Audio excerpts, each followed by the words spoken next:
la chose que ça me plaît plus, c'est de faire de la navigation en solo.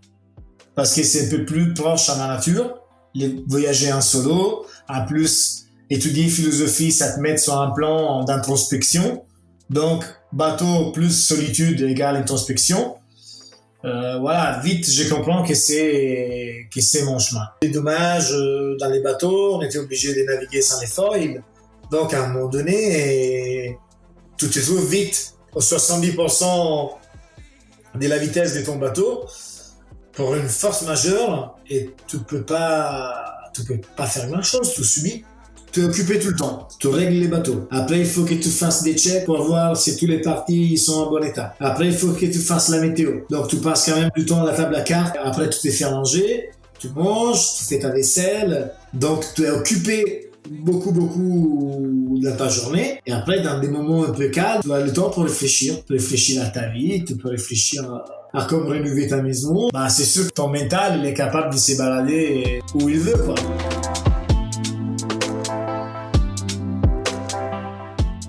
Fais de ta vie un rêve et d'un rêve une réalité, nous dit Antoine de Saint-Exupéry. Bonjour à tous, je suis Pierre-Arnaud d'Estremaux, voyageur et aventurier à mes heures perdues. J'ai créé le podcast Un bol d'air avec pour seul but de vous faire découvrir la face cachée de la vie des plus grands aventuriers, voyageurs et sportifs de ce monde, pour connaître tous les engrenages et les rouages qui façonnent finalement l'image publique que nous avons d'eux. L'idée est très simple, prendre 1 heure de leur temps pour vous partager les anecdotes les plus folles et vous faire rêver un peu. Bonne écoute.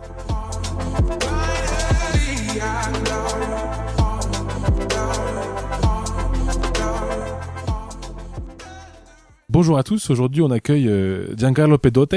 Bonjour Giancarlo. Bonjour à toutes et à tous. Giancarlo, est-ce que tu pourrais te présenter rapidement, où est-ce que tu es basé, ton palmarès peut-être de voile et ta situation familiale? Alors, Giancarlo Pedote est né à Florence, en Italie, dans une ville pas très proche de la mer, dans une ville plutôt artistique. On a des belles musées, des belles universités et beaucoup d'autres choses qui sont pas forcément beaucoup à voir avec la mer. D'accord. J'y suis en décembre 1975, donc j'ai 44 ans. Et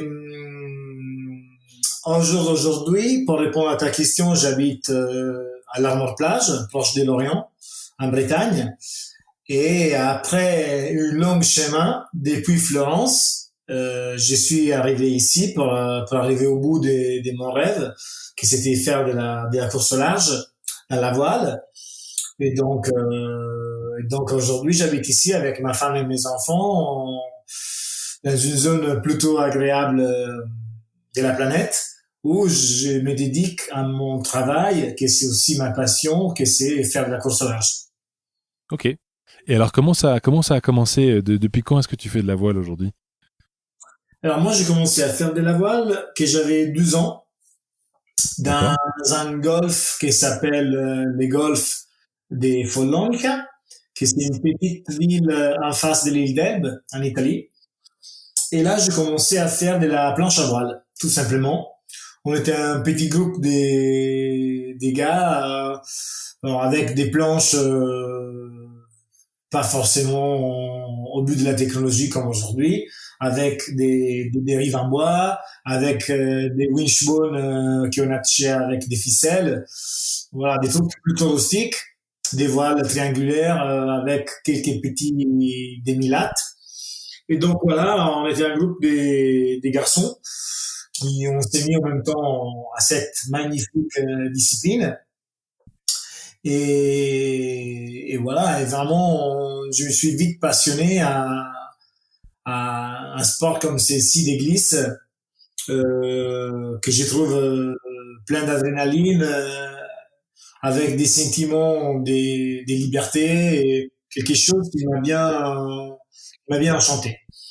Et donc, je me suis bien branché à la planche à voile, tant que quand j'ai terminé mes études d'école secondaire à 18 ans, avant de passer à l'université, j'ai décidé pendant l'été d'aller travailler comme moniteur des voiles dans une école. Et donc, forcément, moi, j'ai passé ma journée à faire des initiations à la planche à voile à des gens qui étaient là en vacances, ils avaient envie d'apprendre à faire de la planche. Donc voilà, moi, j'ai passé mon temps à les faire apprendre à faire de la planche à voile. Et un jour, je me souviens que j'étais en train de dormir. On était dans une espèce de petite maison commune avec les autres moniteurs des voiles de l'école. Et il rentre un gars, un collègue qui s'occupait de faire l'école des voiles sur des bateaux, sur des petits bateaux, des dériveurs.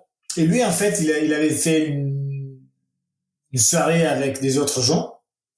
Et il était parti sur une petite piscine d'eau thermale. En fait, il avait fait une plongée dans un trampolin. Et il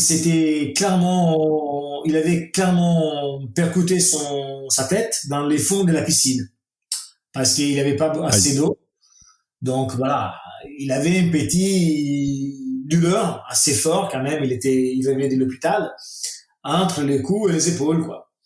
Donc on en parle vite fait. Il m'a dit, bah écoute, demain, moi, je pouvais pas faire mes cours sous le deliver. Il faut que toi, tu me remplaces. Bah, je te remplace. Je te remplace. Okay. J'ai jamais fait de la voile. J'ai jamais fait de bateau à voile dans ma vie. Comme je vais te remplacer. Non, elle me dit, mais t'inquiète pas, c'est simple. Tu fais de la planche, tu vas y apprendre. Il me dit, regarde, tu prends le bateau, tu les tires. Quand tu arrives, que toi l'eau à peu près au nombril, tu baisses les safrans, tu baisses la dérive, tu pousses un peu, tu prends les coups de la gelée. Voilà, c'est parti. Après, moi, à l'école, j'avais des enfants, quoi. Des enfants innocentes, des 10 ans. Tu vois, que les parents, ils les envoient à l'école, ils pensent qu'il a des moniteurs ultra expérimentés et ils tombent sur Giancarlo, qui du coup était remplaçant d'un moniteur qui s'était blessé. Bon, bref, on part, et moi, j'avais les notions de la planche à voile. Il y avait quand même 25 nœuds de vent. Et je faisais ma classe, du coup, avec les notions de la planche à voile. Donc, comme je n'avais aucune idée de comment ça marchait un dériveur, on fait un gros bord au planning, au vent des travers. À un moment donné, il faut revenir. Donc, j'ai dit, bah voilà, je vais faire un jibe, et voilà, comme un planche à voile, dans la même technique, et on va rentrer. Donc, j'imposte la manœuvre pour faire un jibe, mais j'avais aucun sens de ramener la gelée au centre. Moi, je les faisais un peu comme dans la planche, quoi. Donc, j'ai bien dit aux gars, baissez les têtes, mais à un moment donné, j'ai pas géré bien, par manquance d'information, les passages de la gelée. Bref, les bateaux chavirent, tous les enfants dans l'eau. Mais non. Heureusement, on avait tous les jetés de sautage. Donc, tu vois, moi, je me souviens, je peux jamais oublier la sensation des peurs dans mon cœur qui commence à partir dans tous les corps. Mais par contre, j'ai réagi, quoi. J'ai dit non, mais les gars, je lui fais une petite blague, allez, venez proche du bateau. Donc, mon copain, il m'avait même pas expliqué que les bateaux, il était censé chavirer. Il m'avait même pas expliqué si jamais tu chavires, tu te mets debout au vent, tu montes sur la dérive et tu te remets debout. Bref, avec l'intuition, dans tous les cas, j'avais pas les choix. Je suis réussi à remettre les trucs en état, à redresser les bateaux, à reprendre les enfants et les remettre un par un dans les bateaux. Et voilà, on est rentré. Et la chose ultra intéressante, que les enfants, ils pensaient que vraiment, moi, je l'avais fait exprès. J'étais réussi à les convaincre que moi, que je l'avais fait exprès. Sauf un exercice, quoi. Arturo, il était un peu quand même méfiant. Il disait non, mais pour moi, il n'a pas fait exprès. Les deux autres étaient convaincus que oui, mais lui, il était un peu méfiant. D'ailleurs, il était smart, ces gars. Il avait 10 ans, mais il avait tout compris.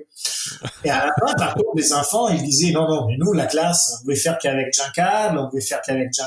Donc, les enfants, ils voulaient sortir qu'avec nous. Et d'ailleurs, en fait, donc, moi, depuis là, j'ai vite progressé comme moniteur des voiles parce qu'il avait énormément de marge.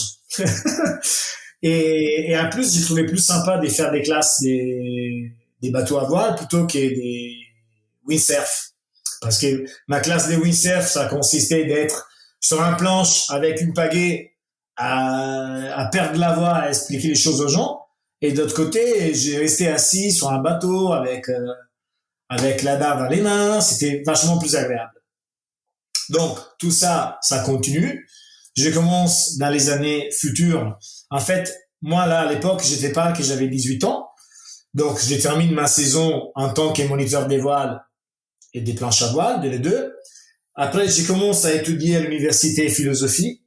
Donc, je suis parti pour 5 ans de philosophie pour arriver au bout de ma carrière et pouvoir être prof de philosophie. Et pendant les années, par contre, de l'université, j'ai continué à travailler tous les étés pour me payer les études, pour me payer mes trucs à faire, comme moniteur des voiles. Et donc, j'ai progresse. Pendant les années d'université, d'ailleurs, moi, je prends l'habitude de partir tous les ans, au moins 3 mois. En fait, j'ai fait 6 mois d'université. 3 mois, je travaille comme moniteur des voiles. Et 3 mois, je pars avec un sac à dos, toute seule. D'ailleurs, c'est pour ça, en fait, la navigation en solitaire, c'est lié à quelque chose que c'est très récurrent dans ma vie, c'est que j'aime partir à l'aventure toute seule. Donc, j'ai parti avec un sac à dos toute seule et j'ai visité un paquet des pays. En fait, j'ai voyagé aux États-Unis, Mexique, Guatemala, Honduras, Nicaragua, Costa Rica, Panama, Pérou, Équateur, Bolivie, l'Afrique, 2 fois l'Inde, le Népal, Bangladesh. Je me balade beaucoup dans le monde dans les ans de l'université. Et après, dans les années de l'université aussi, la place du petit dériveur, il commence à être remplacé petit à petit pour des bateaux des croisières, où je commence à être skipper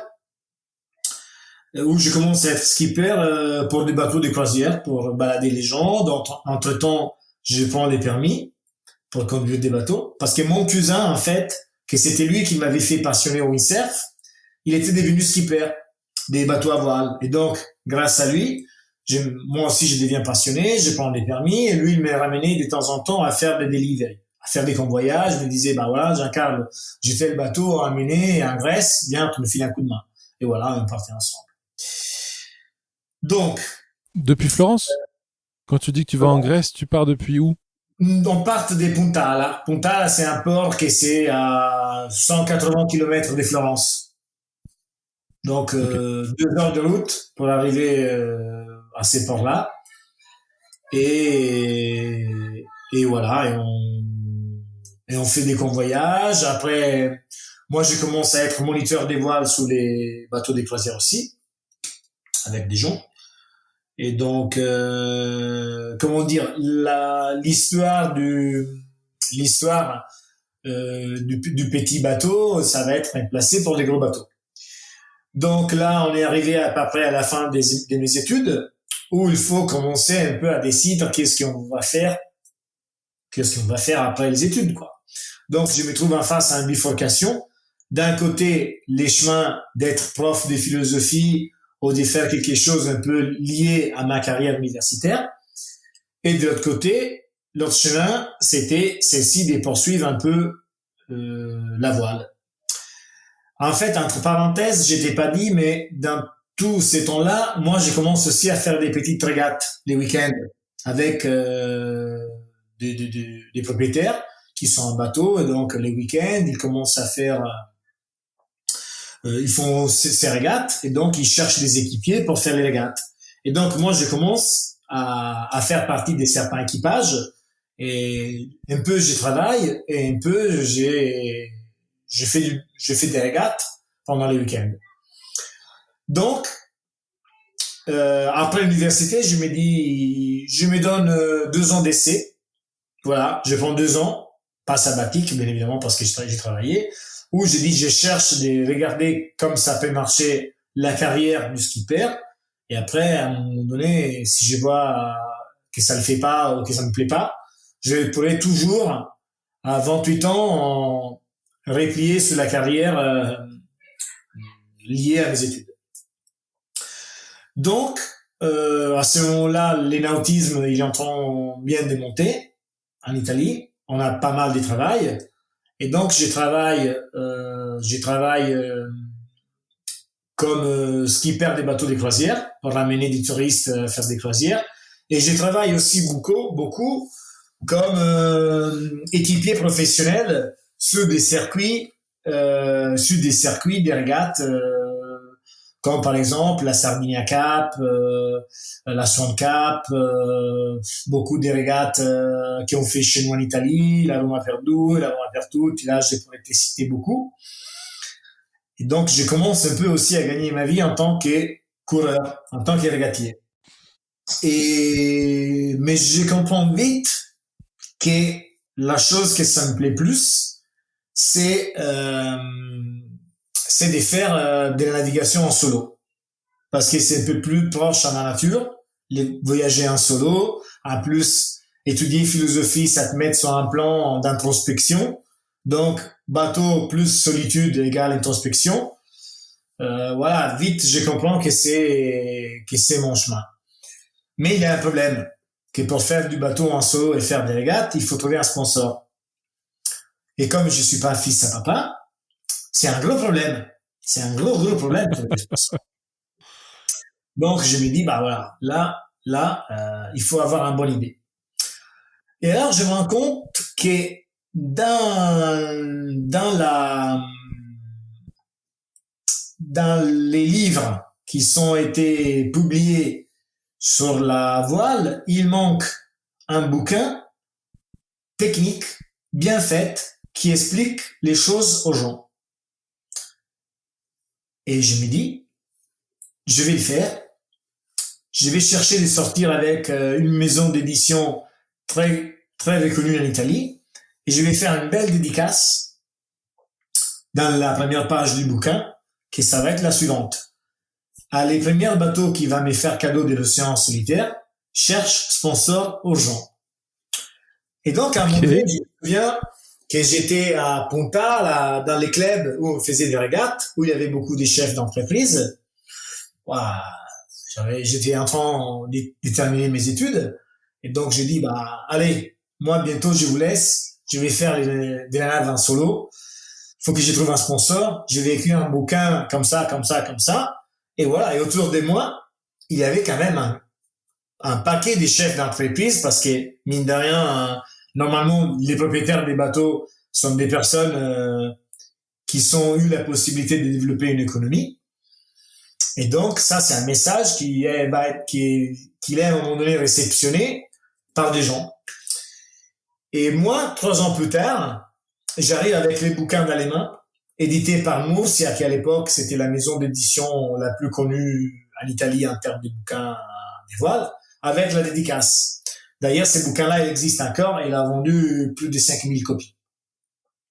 Incroyable. Et là, entre tous les chefs d'entreprise, il y a les chefs d'entreprise des Prismiens qui, à un moment donné, il est un peu étonné, en fait, du fait que les petits Giancarlo, il avait dit 3 ans avant qu'il allait faire les bouquins, et à la fin, il arrive avec les bouquins édités, un papier, tu vois, je te peux montrer, hein.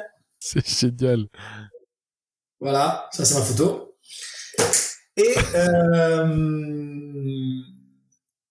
donc, il me donne confiance. Il me donne confiance et on fait un petit partenariat pour commencer à faire des régates en mini en Italie. Donc, moi, je loue un bateau et on fait une petite première saison pour commencer un peu à faire circuler les brands des prismes et pour faire un peu regarder si les projets ça tourne ou pas. Donc, on fait une belle année, on gagne pas mal de courses. Tu vois, après, on avait un budget ultra petit, quoi. Et c'est quoi la taille du bateau à ce moment-là? Tu m'as dit tu loues un bateau. C'est quoi le bateau? C'est un bateau de 6,50 m, un mini transat.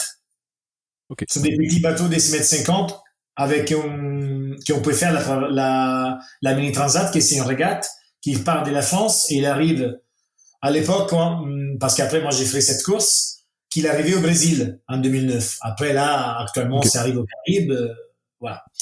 Donc, après cette petite année, que c'est le 2007, à la fin de l'année, moi je lui propose de partir sur les projets mini transat. Et donc lui me dit, bah voilà, tu es sympa, mais si tu veux faire ça, il faut que tu achètes un bateau. Et moi, par contre, Et l'entreprise, à ce moment-là, il pourrait te donner les fonds pour faire tourner les projets. Mais si tu veux arriver à ça, il faut quand même que tu investis personnellement. Donc, à l'époque, moi, j'ai 33 ans. J'avais fait pas mal d'économies, justement parce que j'avais cette rêve en tête depuis un moment.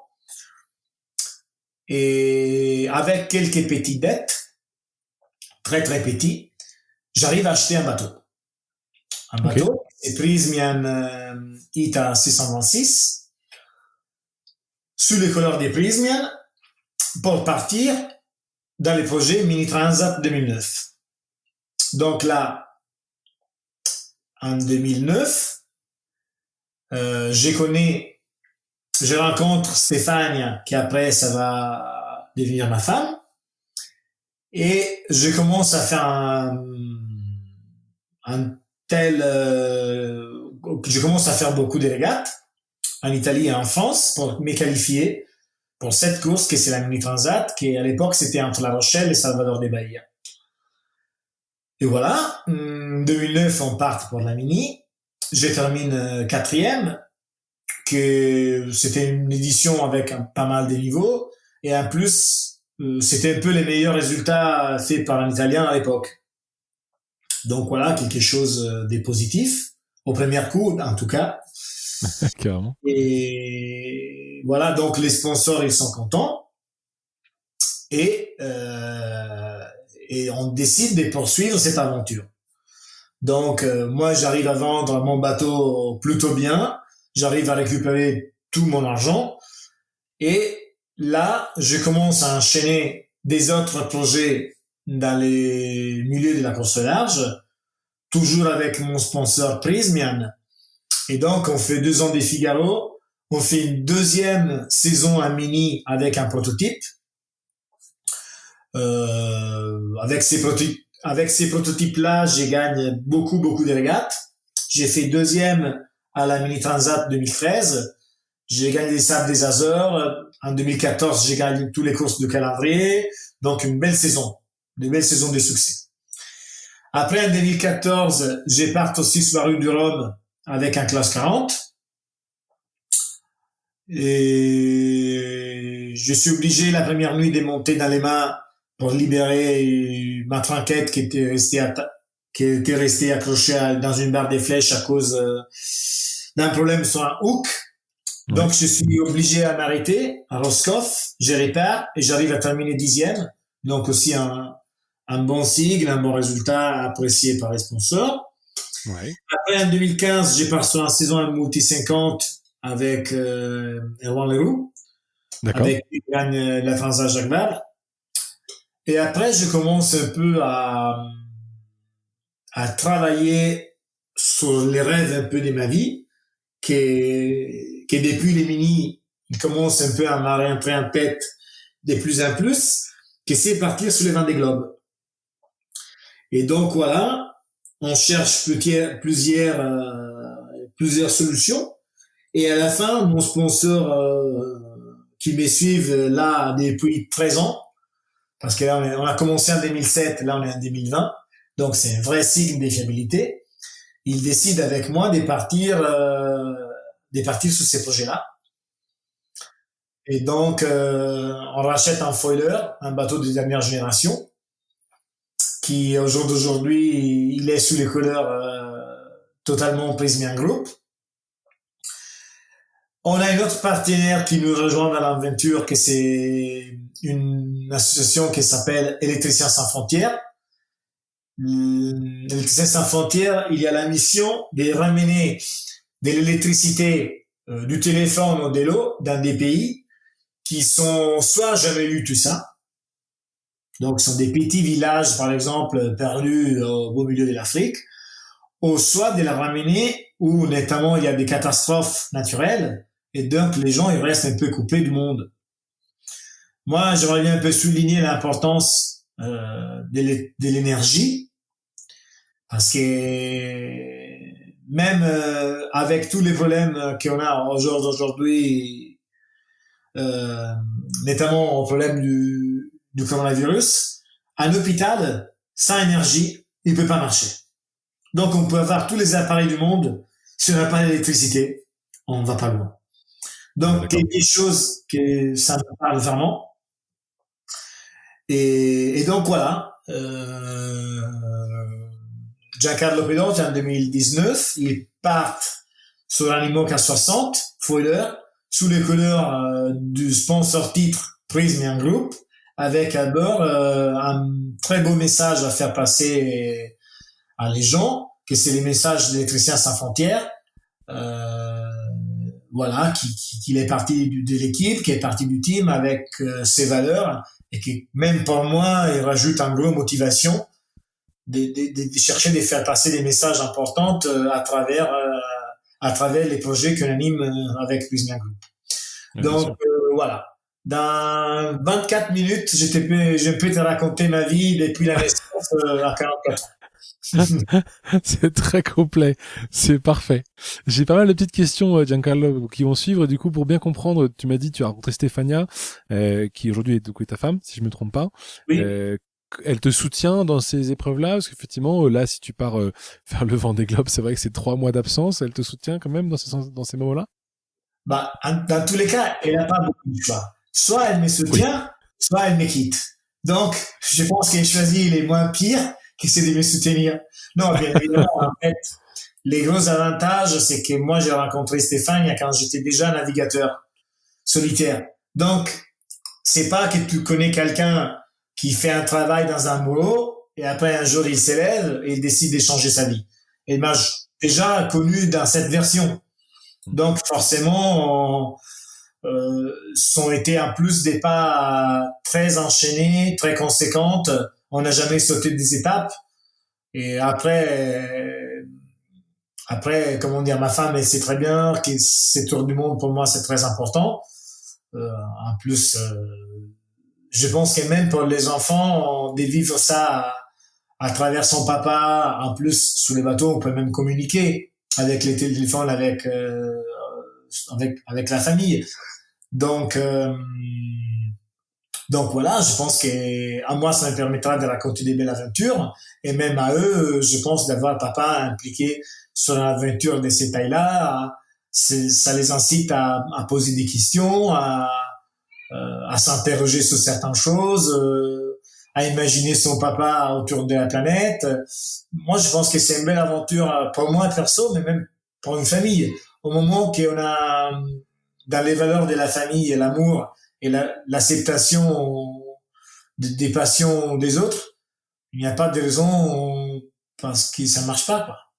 Ah, on est d'accord, mais je suis content de savoir elle te soutient dans ce gros projet finalement qui va commencer et qui a commencé depuis quelques années déjà et qui va être au départ en novembre dans quelques mois.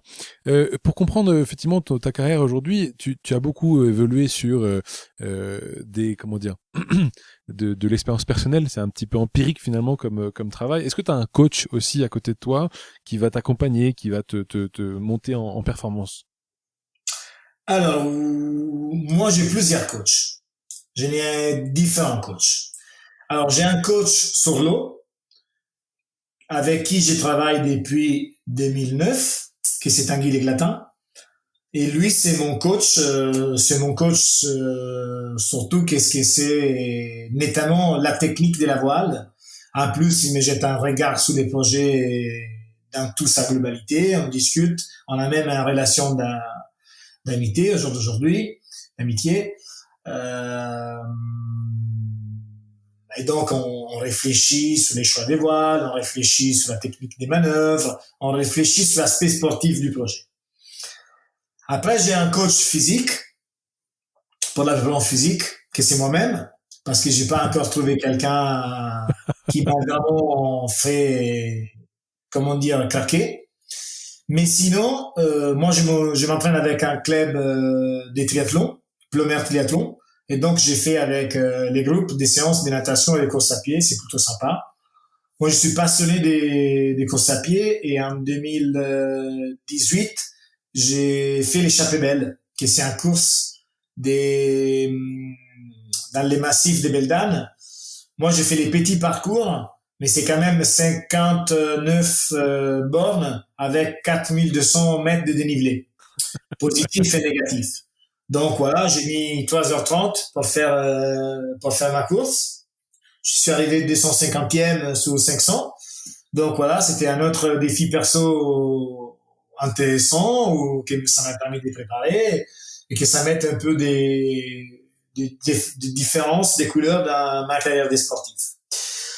Donc, après, j'ai eu un coach mental jusqu'au 2014, que c'était François Lucas, que c'est quelqu'un qui a vraiment changé ma vie. François Lucas, c'est quelqu'un de très connu, notamment dans le domaine du tennis. Et François, il est manqué en 2014. Et voilà, en moi, ça a vraiment laissé un gros trou dans ma vie. Et donc, j'ai refusé toute démarche avec des autres préparateurs mentaux. Et par contre, après, en 2018, après 4 ans où je voulais un peu réentendre, j'ai recommencé à travailler avec une autre préparateur mental qui s'appelle Jérôme Drouillard et qui aujourd'hui m'accompagne dans ma préparation. C'est une très bonne personne. Je pense il est très fort dans son job. Il m'a fait progresser beaucoup. En plus, les séances sont plutôt agréables parce sont presque la même longueur d'onde. Donc c'est plutôt amusant, enrichissant, passionnant. Voilà. Et est-ce que, parce que je pense qu'on est très peu à comprendre ce que ça veut dire un coach mental. Qu'est-ce que tu fais comme exercice avec un coach mental? En fait, tu fais pas des exercices, si tu veux. Par contre, par exemple, lui, il fait des points régulièrement avec toi. Il te demande comment tu vas, si tu te sens bien, si tu es stressé. Et notamment, il cherche des creuser. Si par exemple, on voit qu'il y a un point qui te bloque, ou que toi, par exemple, tu es stressé pour la préparation du bateau, et là, il t'aide à mettre en place des procédures pour notamment chercher de progresser dans ce domaine. Par exemple, fais plus confiance à ton équipe, ou cherche des 30 personnes de plus qui comme ça, elle peut faire ça à ta place. Cherche de te reposer les week-ends. Ou s'il faut creuser plus sur un sujet, et, dans ces cas-là, il n'hésite pas à le faire, quoi. C'est un travail de cette typologie. On est d'accord, son but, c'est que tu ne craques pas pendant 3 mois.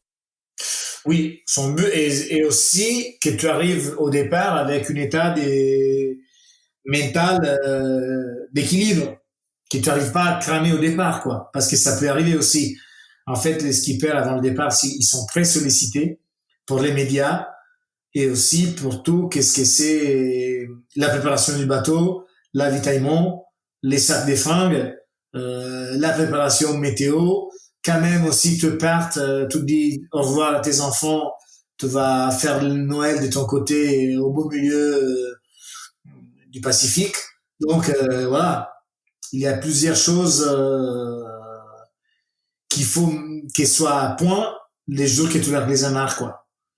Parce que si quelque chose tu l'as pas bien laissé à terre quand tu pars, ça va forcément revenir dans ta tête pendant la navigation. En plus, tu seras fatigué et donc pas forcément dans la meilleure condition pour analyser ce problème que tu n'as pas encore résolu. Ok. Tiens, revenons sur cette question des médias aujourd'hui. Alors peut-être pour ceux qui ne connaissent pas, Prismen Group, c'est un groupe italien?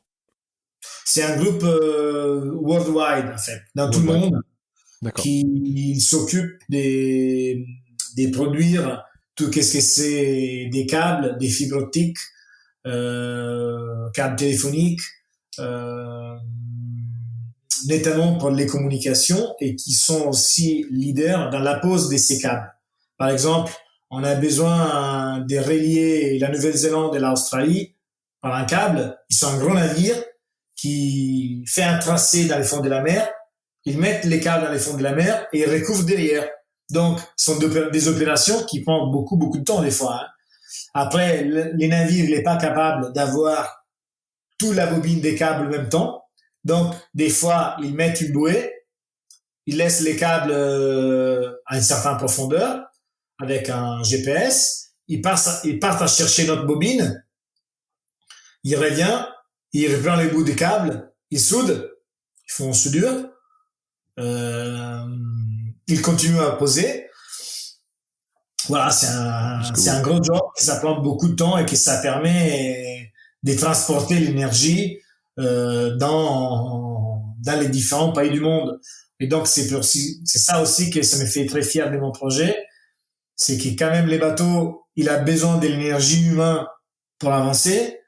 Mon sponsor Prysmian, il produit et il met en place des mécanismes liés à l'énergie. Et on a aussi Électriciens sans frontières qui est relié à ramener l'énergie dans les pays qui n'ont eu pas la possibilité de bénéficier de cette chose. Donc, voilà. Bien sûr. Et tu passes combien de temps dans la semaine, par exemple, avec eux à te faire voir dans le sens en termes de notoriété publique c'est sur une semaine de peut-être 5 ou 7 jours, c'est combien de temps, tu vois, cet aspect de travail que tu fais avec les médias? Bah, dans des périodes plutôt calmes, ça te prend entre 15 et 20 heures par semaine.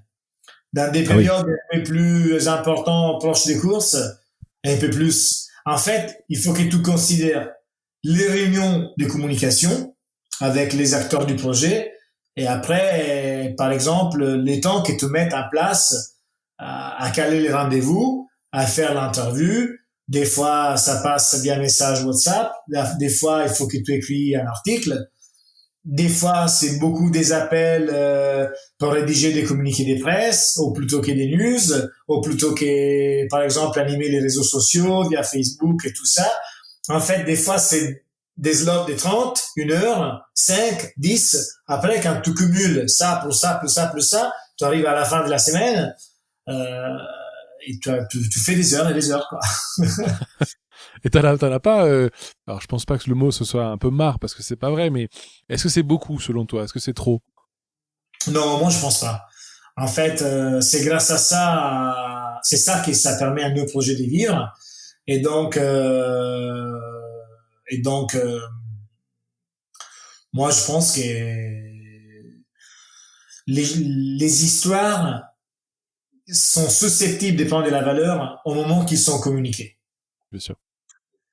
Sinon, même la meilleure connaissance du monde, au moment qu'elle reste à l'intérieur de quelqu'un et peut pas être exprimée, on peut même pas la définir connaissance. Parce que ça reste ancré à la personne.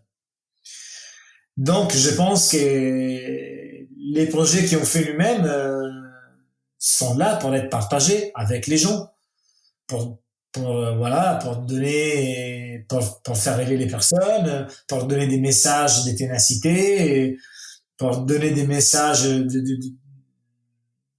d'happiness, des bonnes humeurs,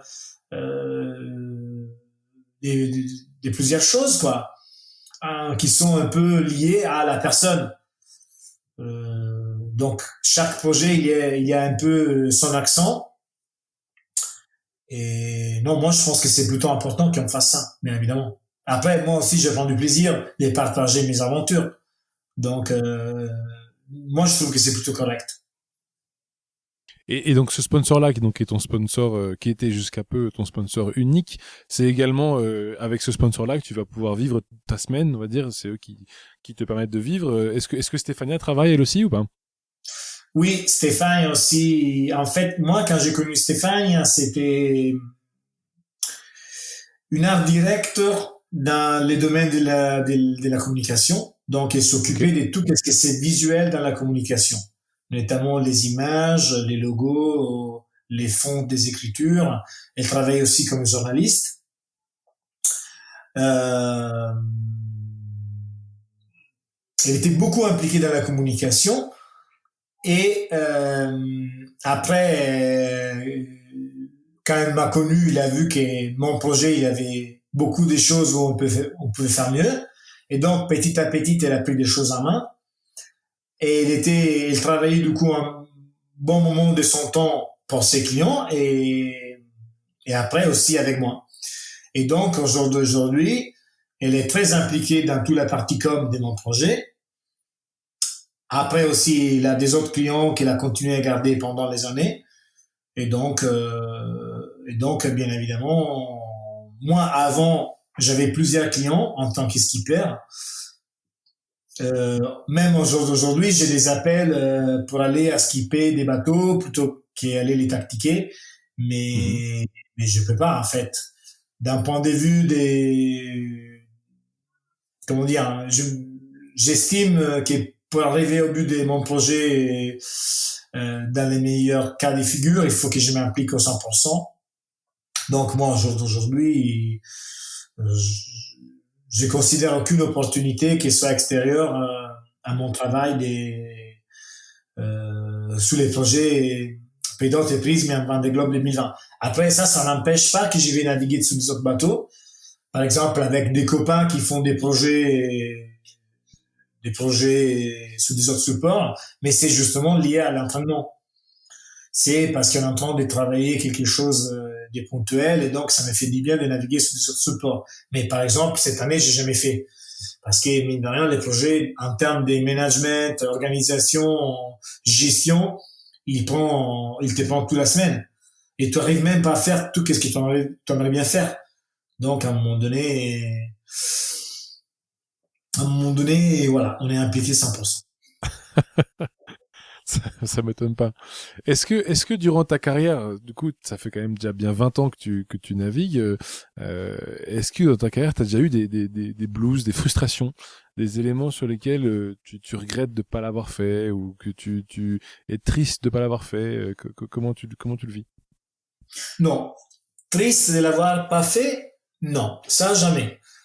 Parce que si j'arrive pas à faire quelque chose que ça m'intéresse, normalement, c'est parce que vraiment il n'y a pas moyen, quoi.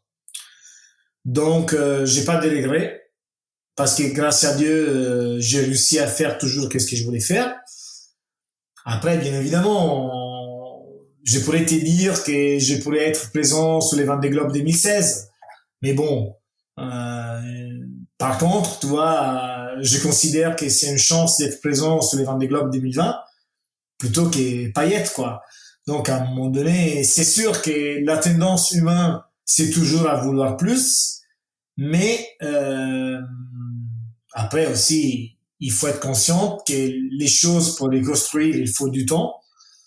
Euh, Pas pour tout le monde, les choses arrivent en même temps quand tu claques les doigts. Et donc, non, moi, d'un point de vue professionnel, j'ai pas de frustration.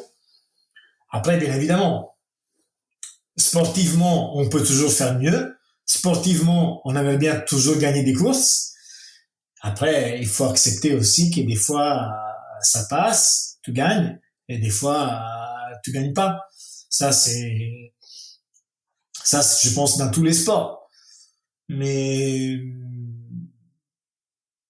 après, forcément, tu as des moments de frustration sur la course parce que tout est fait passer sur la ligne, ou parce que, voilà, tu dis, bah voilà, ça, là, j'ai manqué de réussite, j'ai pas gagné telle course. Mais après, ça fait partie du sport, quoi. Ça fait partie du sport. En plus, nous, on fait un sport mécanique où tu peux avoir une avarie qui détermine que tu abandonnes la course. Donc, voilà, c'est comme ça. Et c'est là que le mental joue, le mental d'accepter de pas tout le temps être gagnant. Oui, forcément, comment dire, moi, au jour d'aujourd'hui, je cherche de répondre à ma question, que c'est est-ce que j'ai mis en place tous les moyens euh, pour arriver au bout de ça? Est-ce que je me suis impliqué au 100% pour arriver au bout de ça? Mais poser un certain numéro de questions liées à ça. Et au moment que les réponses sont affirmatives, après, il faut pas oublier qu'on contrôle pas tout. On contrôle pas tout dans la vie. En fait, en plus d'un sport comme la voile, où on dépend beaucoup de la mécanique du bateau et même des aléas de l'extérieur. Nous, par exemple, pendant la Jacques Vabre, que j'ai fait en 2019 avec Anthony Marchand, on a tapé une fille, on a eu des dommages dans les bateaux, on était obligé de naviguer sans les foils. Donc, à un moment donné, tu te trouves vite au 70% de la vitesse de ton bateau pour une force majeure et tu peux pas faire grand chose, tu subis.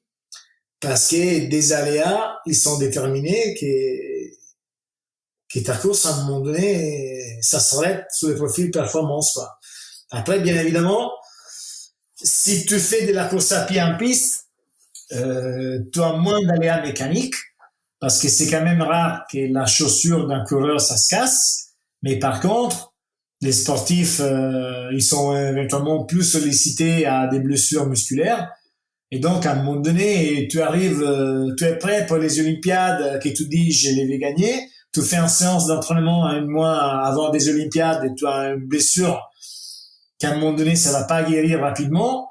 Tu te rends compte vite comme on contrôle pas tout dans la vie, à un moment donné, il faut, à mon avis, chercher de faire notre partie, que c'est de s'investir à 100%. Et une fois que nous on a fait ça, ben voilà, je pense qu'on peut dormir tranquille. Est-ce que tu trouves que la voile, c'est une drogue pour toi? Non. Pour moi, c'est pas une drogue. Ça a été jusqu'à je pense jusqu'à l'arrivée de mes enfants. Après, à l'arrivée de mes enfants, au jour d'aujourd'hui, je me rends compte que c'est quand même, ça représente beaucoup dans ma vie parce que c'est mon métier. En fait, avant d'être mon métier, c'est ma passion. Moi, je suis un gros passionné des voiles. J'aime qu'est-ce que j'ai fait. Je considère que j'ai une grosse chance de faire comme travail, de faire de mon travail ma grande passion. Donc, comme c'est ma passion, c'est quelque chose qui m'implique énormément. C'est quelque chose. En fait, mon cerveau est toujours branché dedans, est toujours en train de réfléchir des solutions, comment on peut améliorer ça, comment on peut s'entraîner mieux, comment on peut faire ça mieux. Après existe aussi d'autres choses. Après existe ma famille, existe mes amis, existe aussi faire une balade le week-end et rester regarder l'horizon depuis la terre. Donc il y a aussi d'autres choses, quoi. Non, je pense que je peux pas définir que ce soit une drogue, quoi. Ok. Mais alors par contre, le dépassement de soi, c'est quand même quelque chose qu'on cherche depuis le début finalement dans la voile, entre l'arrivée des foils qui vont accélérer finalement la vitesse des bateaux au moins sur la moyenne. Est-ce que tu penses pas qu'à un moment donné c'est too much? Est-ce que c'est pas trop de tout le temps aller chercher la capacité physique maximale du corps humain? Alors là, quand tu parles du dépassement de soi, ça c'est un drogue pour moi, du coup. Pas la voile, mais le dépassement de moi, ça c'est un drogue. Mais le dépassement de toi, tu le rencontres pas forcément que dans la voile. Tu le rencontres même, moi des fois, je suis en train d'étudier la météo, de faire des choses où j'ai besoin d'être ultra concentré, et il arrive mes enfants qui commencent à m'étirer, à me parler, et moi de rester concentré dans mon truc, ou même de parler avec eux et de me réconcentrer, pour moi c'est un dépassement de moi, un dépassement de moi. Donc, je pense que les dépassements des soi, on peut les trouver dans la vie de tous les jours. Après, concernant l'aspect technologique, ouais, je suis un peu d'accord avec toi. Je pense que là, ça commence à être bientôt un peu too much. Dans l'essence, pour moi perso, hein. Moi, je trouve que là, au jour d'aujourd'hui, les projets commencent à coûter énormément cher. Et voilà. En fait, comment dire, je pense qu'on pourrait faire des belles choses avec des bateaux plus simples. Ça, après, c'est mon point de vue, hein. Je pense pas que la technologie et tout ça, il va faire un stop ou il va revenir en arrière. Mais moi, personnellement, je serais pas du tout déçu de naviguer avec des bateaux plus simples, ou des bateaux sans foil. Nettement, en fait, les bateaux qu'on navigue au jour d'aujourd'hui, avec les foils et tout, ils sont tellement techniques, mais tellement techniques qu'on navigue pas beaucoup. En fait, on a énormément de gestion du projet. On a besoin d'équipes très très importantes en termes des ressources humaines. Des fois, les matériels sont chers, les systèmes sont chers. Donc, franchement, moi, perso, je serais content de calmer les jeux. Ça, après, c'est juste mon point de vue. Mais par exemple, tu vois, le foil, moi je reprends l'exemple parce que je fais aussi du kitesurf à titre personnel et c'est vrai que quand tu regardes le foil dans le kite, ça a quand même apporté deux choses, c'est que ça a apporté une autre façon de faire du kite, puisque c'est un équilibre pas tout à fait identique, et en plus, t'as moins besoin de force, donc t'as moins besoin de surface, en l'occurrence de kite, pour pouvoir avancer. Donc c'est le même principe, évidemment, dans les bateaux. Le foil va porter un peu plus le bateau, mais et du coup, est-ce que par hasard, ça peut pas instaurer également un confort? Tu vois, tu vas peut-être mieux dormir parce que le bateau est plus porté, donc il y a moins de secousses, etc. Non, c'est complètement l'inverse. En Ok. fait, sur nos cas, c'est complètement l'inverse. Parce que du coup, les IMOCA sont pas des bateaux volants comme ça peut être un kite à foil ou comme ça peut être un motte à foil. Moi, j'ai fait du motte pendant 3 ans. Et au moment que les bateaux ils volent complètement à fleur d'eau, là, je suis d'accord avec toi. Mais l'IMOCA, il y a qu'un plein porteur sous les foils. Ils volent pas complètement et surtout ils volent pas dans des lamères formées, Mhm. qui ça représente les 90% du vent des globes.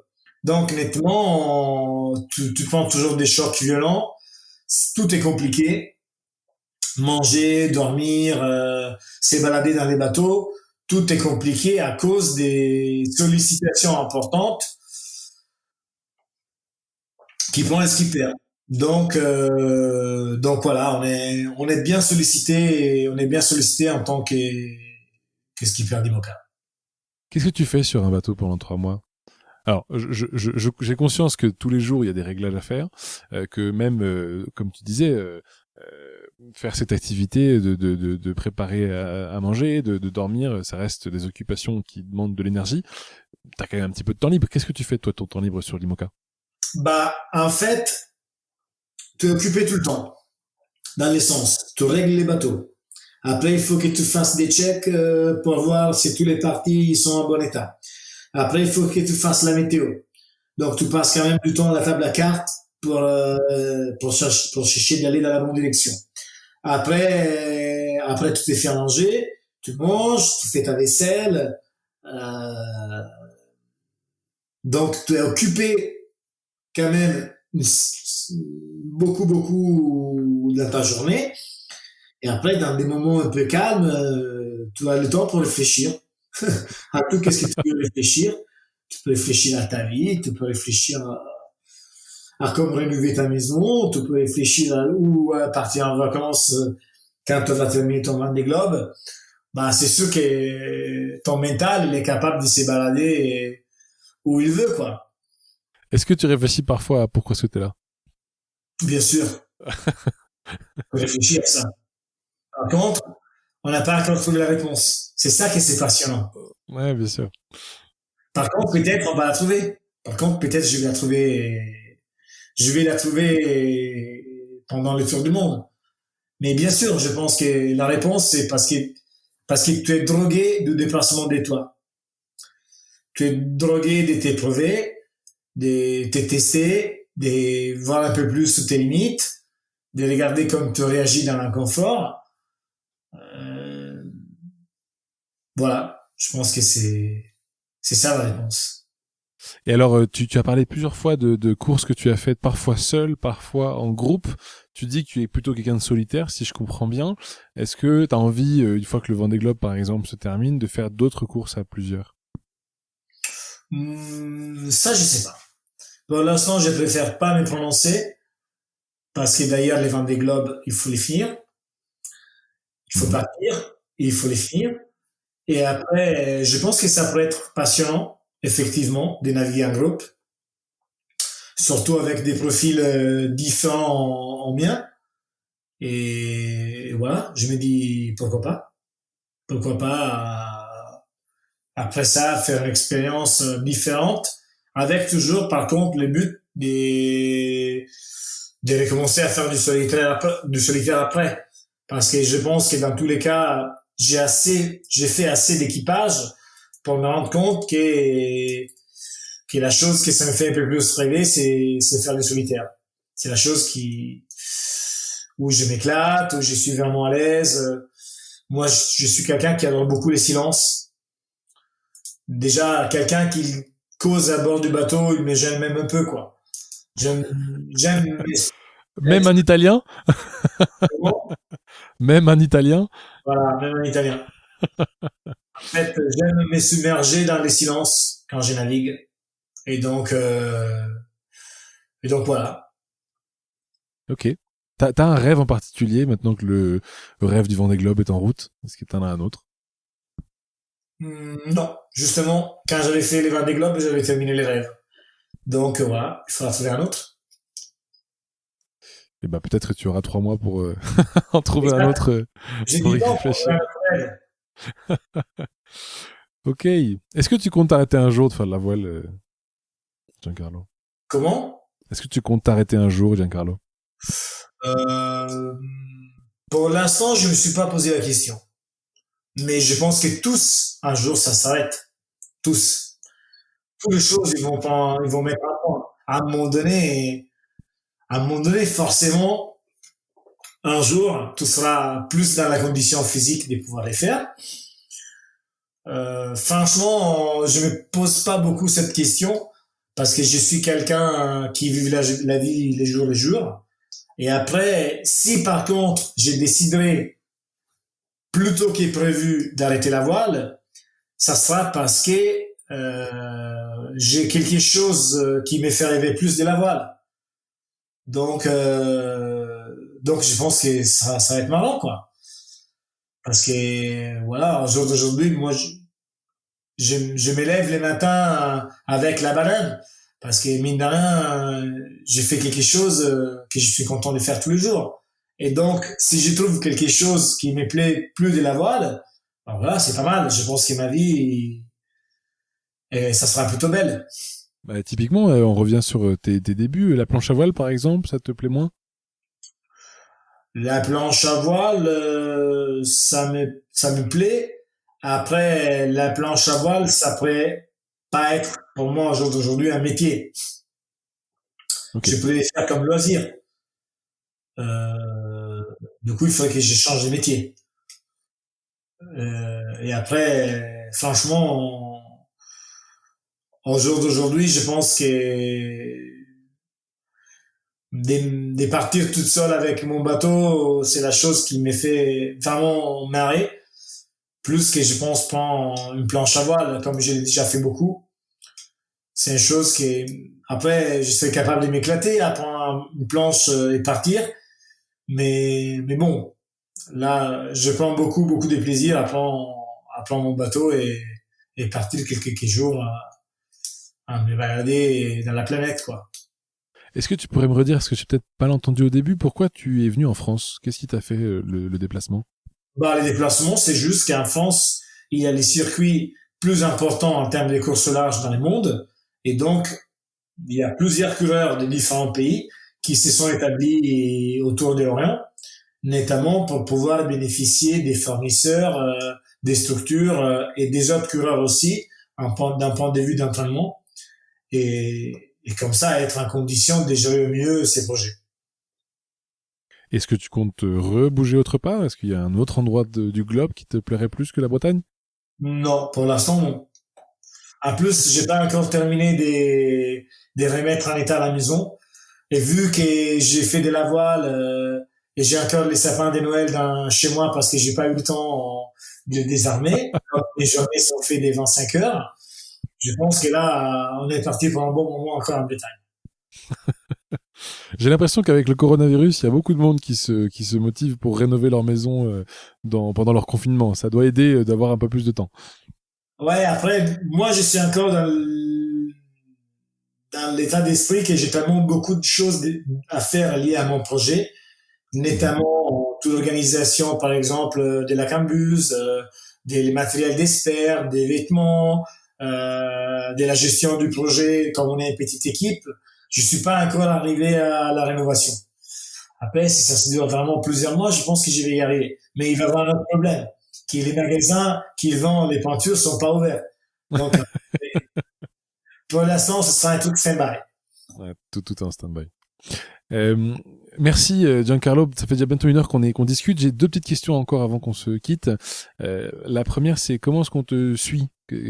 Comment on fait pour te suivre? T'as des livres, des films, des réseaux sociaux sur lesquels on peut suivre tes exploits? Oui, alors nous, on a un site internet que c'est giancarlopedote.it et après, on est aussi présent sur les réseaux sociaux, Mhm. Facebook, Instagram et Twitter.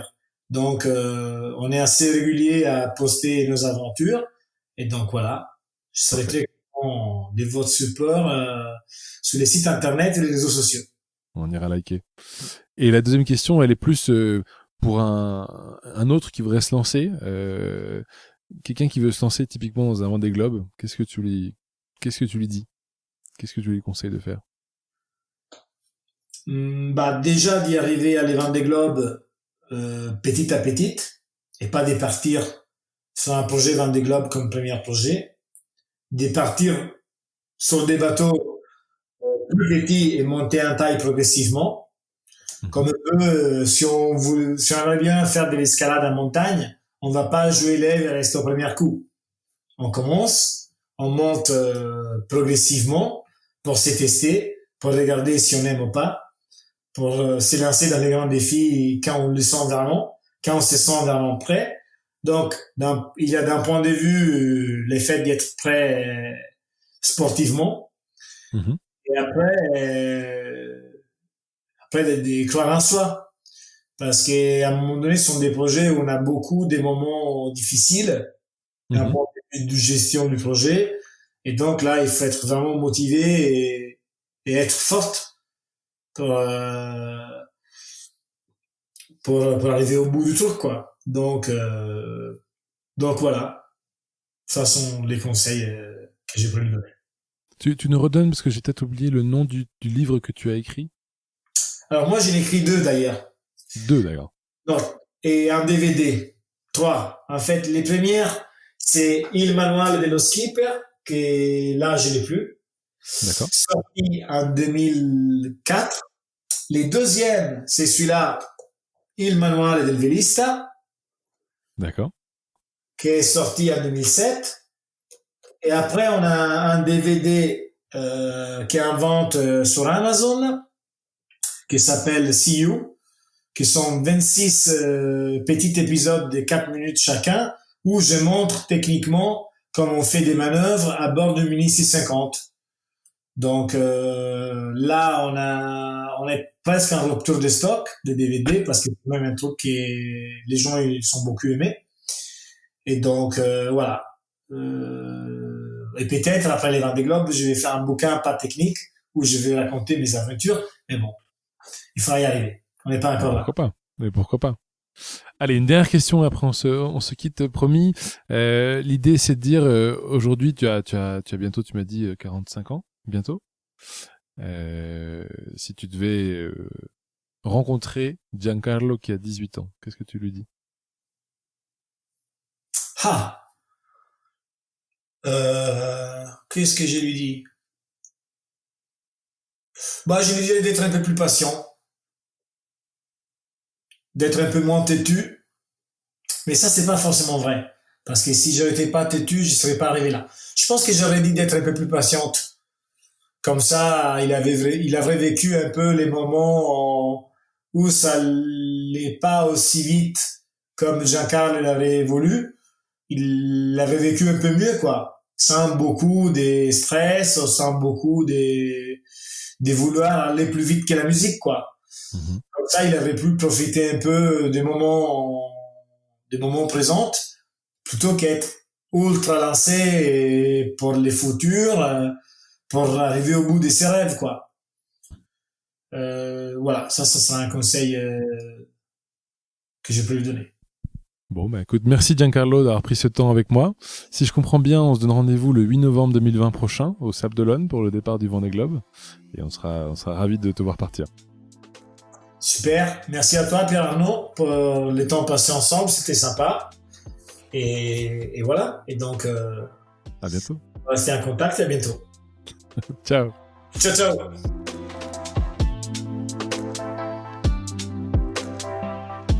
Si vous avez aimé ce podcast, n'hésitez pas à le partager à au moins 2 personnes pour le faire connaître encore plus. Et pour ne rien rater des prochains épisodes, abonnez-vous à la page Facebook et à la chaîne. À bientôt.